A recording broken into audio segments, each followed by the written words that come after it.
Guys, don't forget to buy David White's book. It's £20 for a personalised signed copy and free delivery. All the details are down below. Okay, David, we've got to the point now in the interview where ultimately we want to talk about the book Shades of Blue. So, what led you to actually write it? Time, I guess.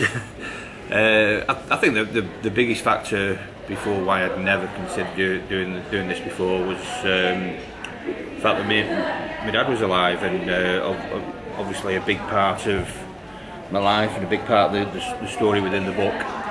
Even though, even before I wrote the book, I didn't know whether I was going to include the fact that I'd suffered this abuse as a kid at the hands of me as a football coach. But I certainly,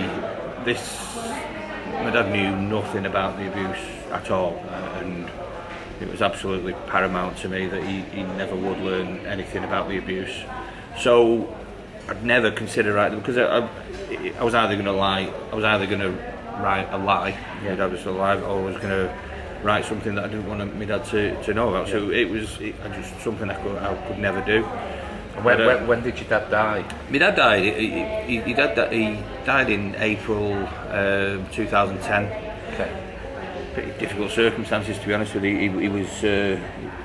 He took ill. He'd had cancer for a few years. Took ill on a cruise ship and was pretty much thrown off the cruise ship in Mumbai. I went over there, literally thinking I was just going to bring him back a couple of days later, and ended up being over there for 31 days. And that was a tough time. We did get him home. We got him back to Wythenshawe Hospital, where he passed away. And it was bizarre, really, because the overriding, as much as sadness, but I knew he was dying. I'd witnessed it for several weeks, where he was just declining. So in many ways there was a relief, I think, to everybody that he's not suffering anymore. But my overwhelming relief was, I just thought, well, I've done it, meaning that I'd kept the truth from him about the abuse. It was that must have been really, really difficult. You're almost caught between the devil and the deep blue sea. Somebody who potentially is so close to you. Yeah. What was it that led you to not tell him? What was the fear? I was very, very close to my dad throughout my life. We had a very close relationship. I wouldn't say a very easy relationship, but obviously in reality the abuse and the non-disclosure of the abuse to my dad was what in many ways had caused that friction, if you like. So my dad was somebody who, from me being very, very young, dedicated himself as much as I had to me becoming a footballer. Yeah. So the news when I went to City and became under the wings of the guy we all know now as Barry Bennell. He was Benny to us at the time. He was just this flamboyant coach who. How was the introduction from your early days at sort of Whitie with the youth teams to actually getting under the wings of Barry Bennell? Well, it was him. That the day when I was 10 years of age and was told that Whitie wanted me to go and play for him, it was him. So very, very quickly, you training. We were great. The main thing was we were all great players. But you just felt as though this was your route to football. I just wanted to play for Man City. If somebody had said to me, you won't make it as a footballer, it wouldn't have necessarily bothered me, I don't think. I just wanted to play football for Man City, and this guy was the route to go and play for Man City. So very, very, very early on, there's obviously a grooming process that takes place with parents, and the guy's building a trust, and this is, he's done this not just to me dad, he's done this to, we know he's done this to certainly over 100 people and parents, sets of parents, and so the thing with me, very, very quickly, within certainly within 12 months, my dad sitting me down asking me if I want to go to Majorca. I'd never been abroad before.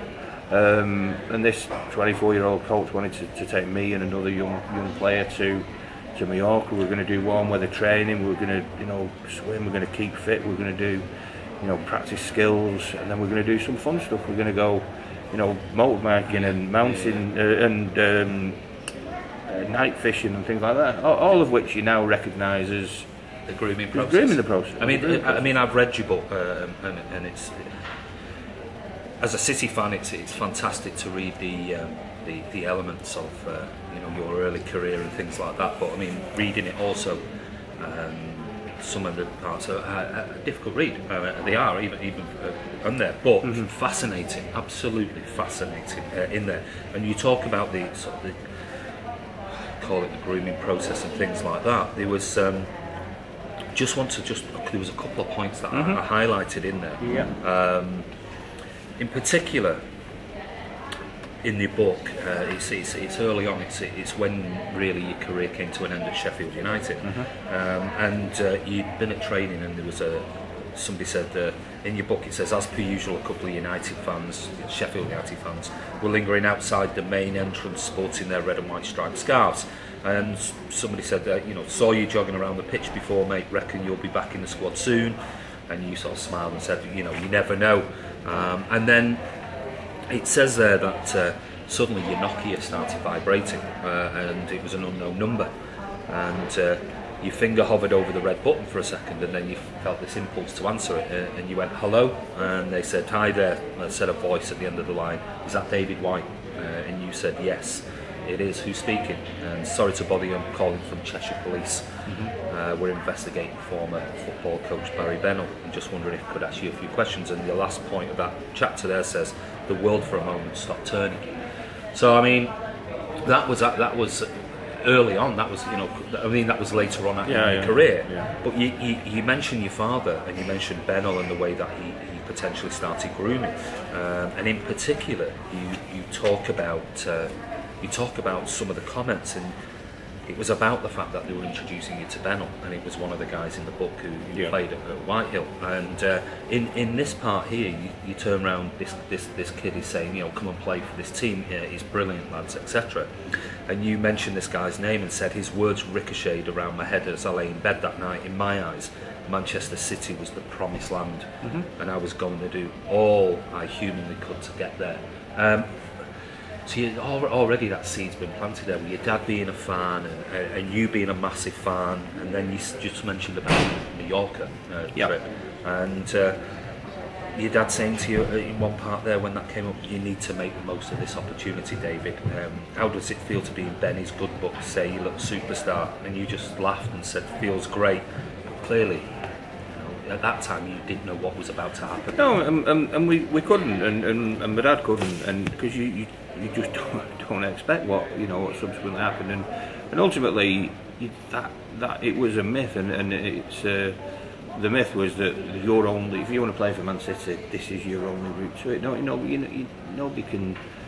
You can, but I wasn't told as a 10-year-old. By the way, if anything bad happens, it'll be that coach that's removed, not you. Absolutely. Yeah, absolutely. So very, we went to Majorca. We did all the things we talked about. We did the warm weather training. We did the skills. We did the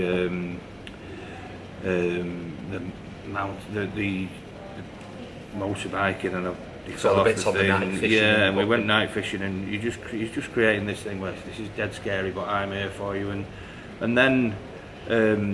Ultimately, into the trip, I don't know, maybe 5 days, I wake up in the middle of the night and the guy's sexually abusing me, and I'm in a position where I can do nothing. He's created this, he's gone through this grooming process, created this isolation, where, even if I showered out, nobody I didn't shout. There's another lad there with me, a friend, but he was asleep. I can't go anywhere because. I'm a kid. I've got no money. He's got my money. He's got my passport. At a time when. What year was? This is '79. No mobile phones, no internet. At a time when probably all the staff in the hotel. Well, at that time, there'd probably be one staff in the hotel. Probably didn't speak English, and that's it. And then your mind spinning. What do I do? And it's a very, very real fear that. If I go home and tell my dad what's happened, my dad will end up in prison. That's an absolute fear. It's You could potentially lose this hero figure to you. Yeah. Well, absolutely. You know, and you think, well, this might be an isolated incident. You know, and you've just got to very, very quickly adapt to your new circumstances, and you find yourself being the protector in some ways. Because you know, if Dad goes, you know, my dad wasn't a violent man, no. But you know, what would you do if somebody you find out that somebody you've trusted so implicitly has then abuse that trust, abuse your child? You don't know what you'd do. Yeah, absolutely. So there's every possibility that my dad would have, you know, been violent. There's and then you think, oh, I lose my dad, or me. And you're only young. You don't really know emotionally. We all lose my dad, and then from there, you know, as my career developed, my dad was somebody. As I said, this was part of it, but he'd be out there on freezing cold nights, snowing with me, playing football with me. You know, for hours and hours, and a lot of the time at the expense of spending time with his other kids and his wife and my stepmother, if you like, and my mother earlier on. Yeah. And he's dedicated himself to your career. And if I got a physical injury, there was a period of time where I had this injury that was a growing pain, and he took me to the best physio in town, which was actually Freddie Griffiths at the time, who was no longer at City. Took me to John Street there, and was told privately that it was a pretty serious condition and that I needed to properly rest. Didn't tell me that, protected me from that, you know, that information. I knew I couldn't play football, but basically the guy said he shouldn't be really walking around. And my dad would just turn up every whenever I was, I'd be walking to school. My dad would just turn up in the car. I'll just pass in. I'll take you to school.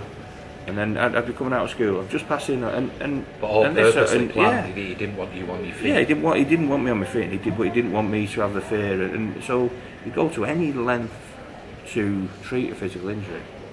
But the thing I needed him for most, I couldn't tell him about. And so he didn't understand me. So my dad never really understood me, and that became a major. Do you think at that time when obviously this happened and you said that you don't think your dad understood you? Do you think that changed you emotionally? Absolutely. I became personality and behaviour was different towards him, or was it? Well, I think I just lost. I lost my fight, to be honest with you.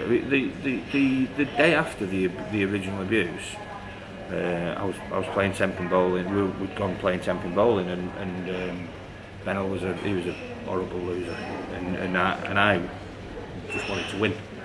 And we had this bizarre game of Temping bowling where we were both trying to lose, because he was trying to lose to pacify me, and I was trying to lose. So I didn't want to anger him. Yeah. And it just became a lot more difficult. I lost my burning desire that day, and that day after is bizarrely it's more of a memory for me. That day after, when I just lost my, you know, so suddenly I just didn't have this firepower that I'd already had as a kid. So people say to me now, you know, they'll read the book and people forever say, every day people say, you must be so strong, and yet I felt, and still to a lesser degree, throughout my career, felt so weak. I can't tell you, because other things happened. When in my early career, I was probably 21, something like that. I walked past a guy in the training ground, and he had 2 young kids with him. Yeah. And you know what I should have done was probably knocked him out. What I should have done was gone to security. What I should have done, because I knew what was probably going on. Yeah. But it was easier for me to say. Well, no, it probably isn't happening, and easier for me to say, because you know, if I'd have done any of those things, I'm then exposing my dad to the truth, and so that moment is a horrible. I'll never ever forgive myself for that. And then later on in my career, when I was 27, I was at Leeds. The guy had been arrested for rape in the States, and had written not just to my dad, to a lot of parents who he'd abused, that I've since found out, of kids who he'd abused, asking for money. And I had a conversation with my dad as a 27-year-old guy with 2 young kids that ended up in me agreeing that my dad would send him 200 quid. And these are the moments where you just how weak am I? And then this just runs through my career where and manifests itself into just unbelievable inconsistencies.